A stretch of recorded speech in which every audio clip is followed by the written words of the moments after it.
noite. Estamos aqui hoje para entrevistar a Priscila Santos, engenheira ambiental, para o nosso jornal.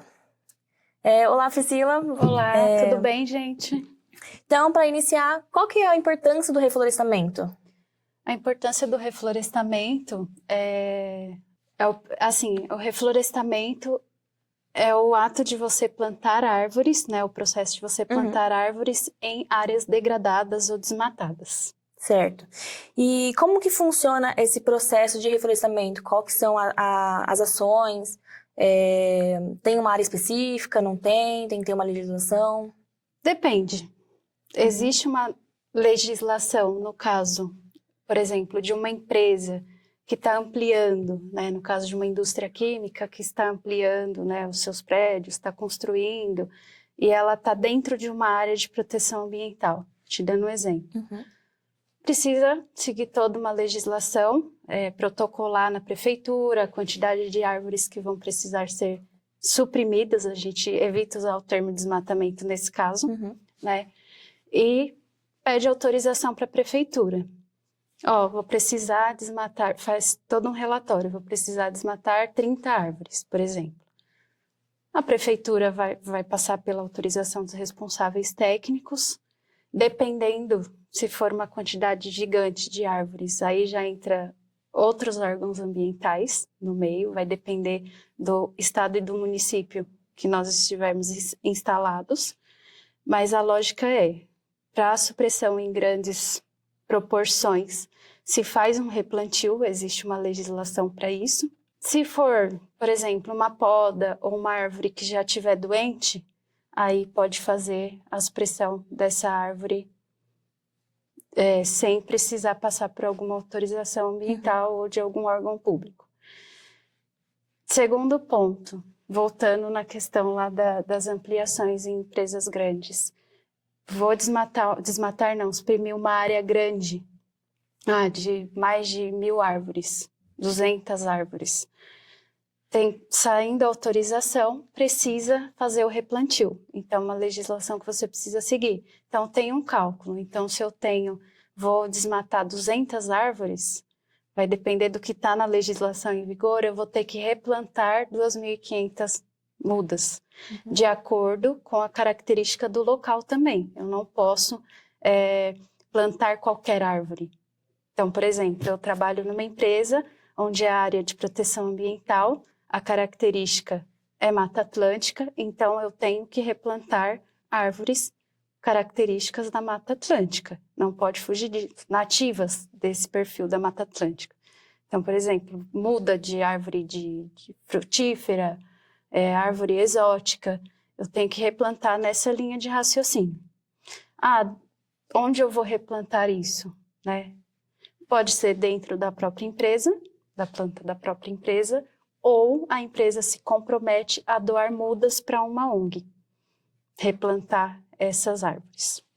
Certo.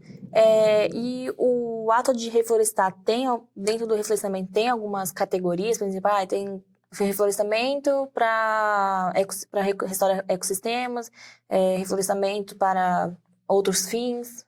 Por exemplo, as queimadas. Existe um tipo de reflorestamento seguindo nessa mesma linha de raciocínio, característica do local, se ainda existe floresta no entorno, se vai ser possível reflorestar ali.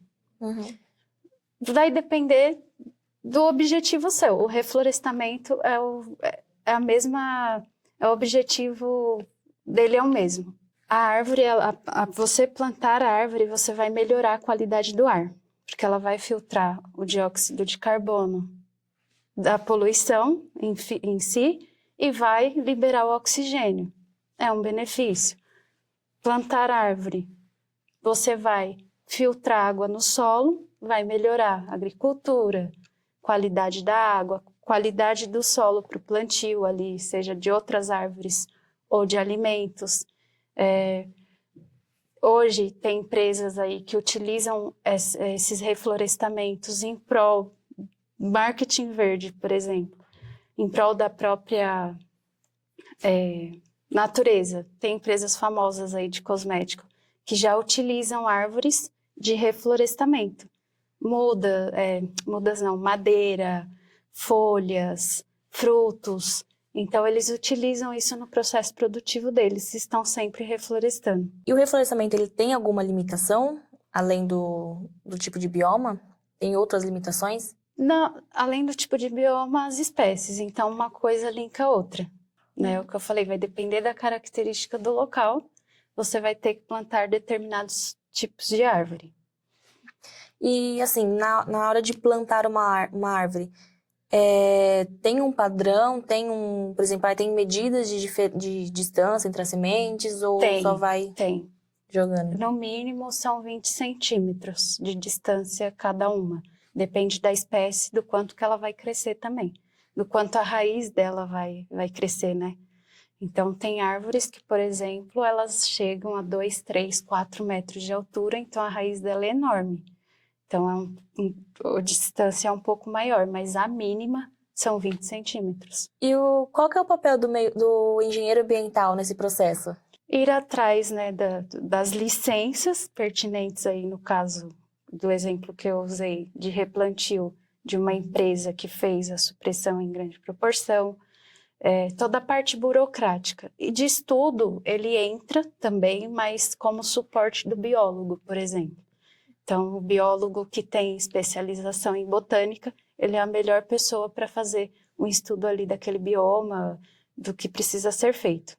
Em conjunto com o engenheiro ambiental, que também vai estar vendo essas questões aí com ele. É um trabalho em conjunto, não é só o engenheiro ambiental, o biólogo também entra nesse caso. Como que é feito o monitoramento durante o processo de crescimento das mudas, até se tornarem a árvore? Tem algum procedimento de irrigação? Existe, tem o procedimento de irrigação que também vai depender da característica da árvore, você entendeu? Então tem árvores, por exemplo, que você vai a muda da árvore você vai regar uma vez na semana. Tem árvores que você vai regar todos os dias a muda dela, então vai depender da espessura de folha que ela tem, né? Por exemplo, falando bem grosseiramente aqui, é a característica da árvore que manda. Inclusive, esse acompanhamento precisa ser relatado aos órgãos ambientais também. Então, além da empresa se comprometer a fazer o replantio, ela também precisa protocolar relatórios de acompanhamento de crescimento daquelas mudas, porque nem todas as mudas vão para frente, né? Então, tem mudas, por exemplo, por isso que eles fazem aquele cálculo que eu te falei, sempre para mais, porque tem muda que não vai desenvolver. Quais são os benefícios a curto e a longo prazo de ter um espaço reflorestado? Benefícios sempre vão ser os mesmos, né? Então, assim, a árvore ela vai ajudar a filtrar os poluentes, a água dela, de rega ou de chuva, vai infiltrar no solo, vai melhorar a qualidade daquele solo. Então, assim, não existe curto e longo prazo. O longo prazo de processo de reflorestamento são os anos que a árvore leva para se desenvolver, né? No caso, mas assim, benefícios sempre tem. Então, assim, centro de São Paulo, por exemplo, é uma selva de pedra. Então, assim, é muito poluído. Então, quando você sai de São Paulo e vai para a região do ABC, por exemplo, ali em Ribeirão Pires, Rio Grande da Serra, você já sente a diferença. Porque ali... O que você considera fundamental para tornar o reflorestamento uma solução realmente efetiva contra as queimadas em áreas vulneráveis? Investimento em todo esse estudo que precisa ser feito. Não só falar, queimou porque o clima está quente, ou alguém foi queimar alguma coisa lá e acabou causando esse acidente todo. Eu acho que falta investimento mesmo dos órgãos governamentais nessas situações. E como a escolha de espécies específicas para o reflorestamento pode ajudar a criar barreiras naturais contra o avanço das queimadas? Espécies específicas, no caso, de acordo com o perfil daquele local, de acordo com o bioma, com as espécies que vão habitar ali.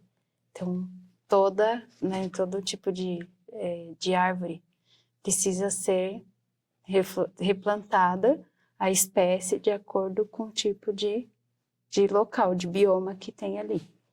Que tipo de atividades práticas você recomenda para estudantes que queiram se engajar em projetos de reflorestamento? Por onde eles podem iniciar? Procurando ONGs, né, que já praticam esse tipo de replantio. As ONGs, elas elas buscam sempre voluntários para esse tipo de atividade. Também tem as ONGs, pegam voluntários aí no mercado para poder fazer essa prática, além, né, não vou falar de atividades aí no mercado, por exemplo, não manifestações, mas procuram pessoas que coloquem na mídia o problema de forma voluntária, ativismos em prol, né, do meio ambiente. Existem várias ONGs que já praticam esse tipo de ações, né, no Essas mercado. campanhas. Sim, campanhas, isso. Obrigada. Bom, obrigada. Essas foram as perguntas. Agradeço por topar essa entrevista. E é isso, gente. Muito obrigada. Eu que agradeço aí vocês pela oportunidade. Você acabou de ouvir mais uma entrevista exclusiva para o portal Raízes Fortes.